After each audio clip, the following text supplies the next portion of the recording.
Here we go.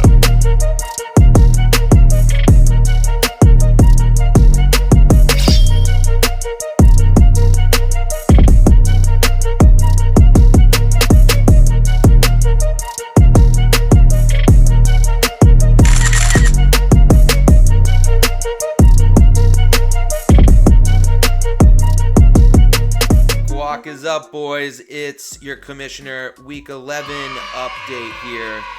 So after 10 weeks, the dust has settled. It's safe to say that the playoff contenders are separating themselves from some of the have-nots, the phonies, the frauds, the Chads. The Chads, that's right. I did get to watch a little bit of Chad Powers. Actually, I binge-watched the whole thing. What am I talking about? Great show. And it made me start thinking about myself and what type of manager I am. Alright, I'm not just going to give up. I'm going to fight a little bit here. Now, I have a small percentage, small playoff hope. I may have traded away the best player in the league for some future draft capital. But I'm not going to drop the ball across the goal line here, okay? We're going to finish this out strong and maybe, just maybe, stay out of a dress.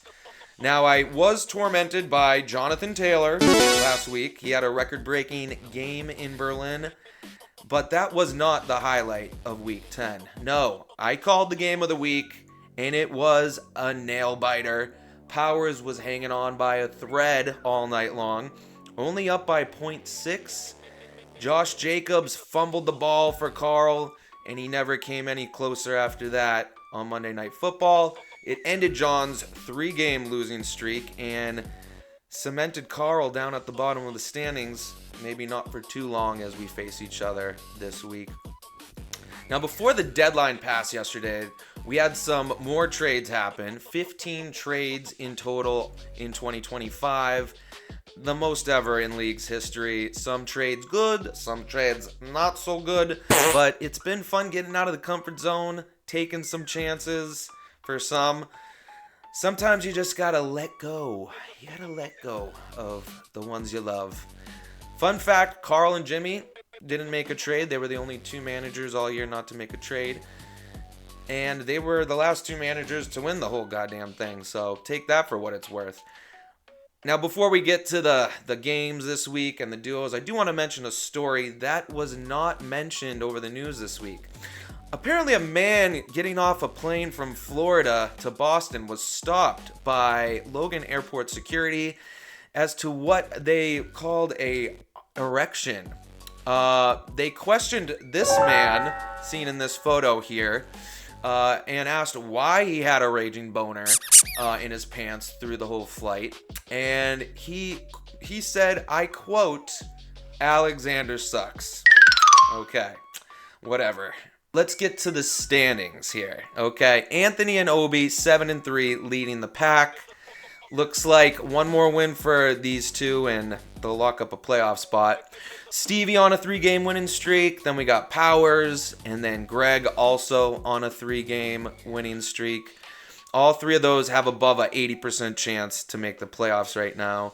And it leaves maybe one spot open for all these 4 and 6 teams fighting to make it in. Chris and Jimmy probably have the best shot because of their points for and maybe their schedule through the next 4 weeks.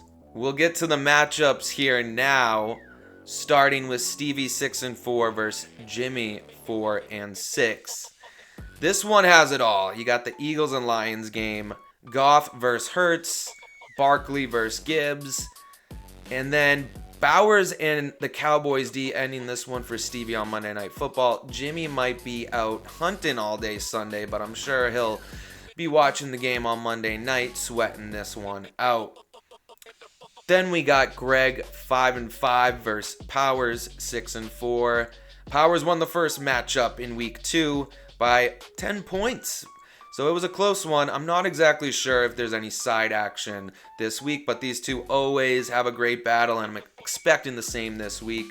Greg's team is solid all around now, but don't discount Powers. He might get Bucky back this week, and for his run, the tail end of the season, after the recent blockbuster trade between him and Chris, I expect an Igbuka jersey in some of Chad's videos in the near future.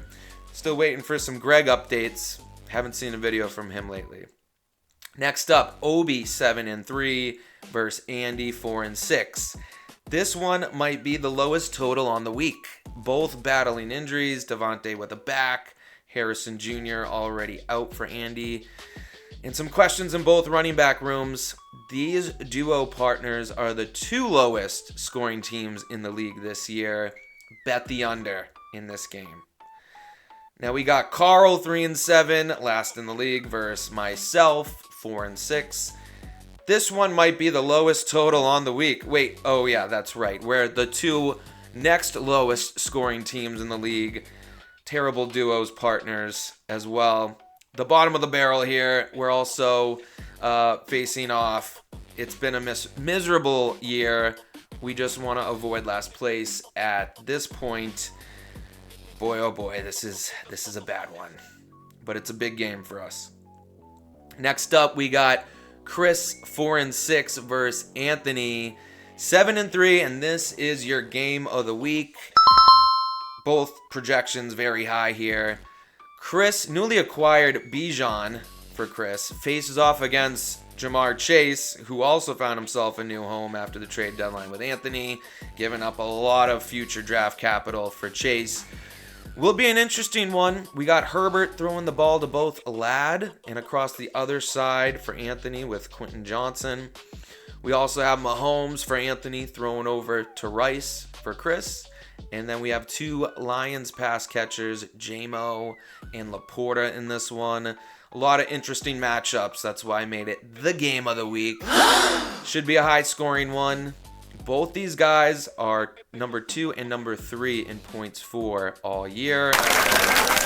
So they're only separated by 9 points. So this is the matchup this week. Wow. Good luck to everyone there. And now our duos standings. It's just a 3-way race here. Very, very close. We may get an exciting ending in week 17 between these 3 duos, partners, and might even see one person take home the championship and the duos tag team belt. Wow. But that was your week 11 Commissioner Week update. Good luck to everyone. Commissioner out. Thank you very much.